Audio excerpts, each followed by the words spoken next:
রাশি পরিবর্তন করছে শনি, আর এতেই ভাগ্যের চাকা ঘুরবে বেশ কিছু রাশির। জ্যোতিষশাস্ত্র মতে শনি হলো কর্মফলদাতা গ্রহ। শনি কর্মের কারক হওয়ার কারণে সমস্ত প্রকার কর্মের ওপর এর প্রভাব থাকে এবং সব রকম কর্মের ফলও দান করে শনি। আগামী 29শে মার্চ 2025 ভারতীয় সময় রাত 9:45 শনি কুম্ভ রাশি থেকে মীন রাশিতে গমন করে 22শে ফেব্রুয়ারি 2028 পর্যন্ত মীন রাশিতে অবস্থান করবে। 23শে ফেব্রুয়ারি 2028 ভারতীয় সময় সন্ধ্যা 7:24 শনি রাশি পরিবর্তন করে পরবর্তী মেষ রাশিতে গমন করবে।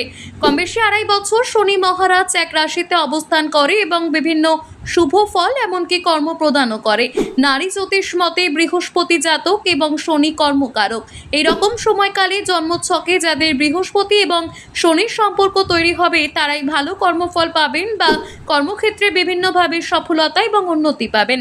জন্মছকে যে সকল ব্যক্তির মীন, কর্কট এবং বৃশ্চিক রাশিতে জন্মকালীন বৃহস্পতির অবস্থান রয়েছে তারাই নতুন কোনো কর্মের সঙ্গে যুক্ত হবেন।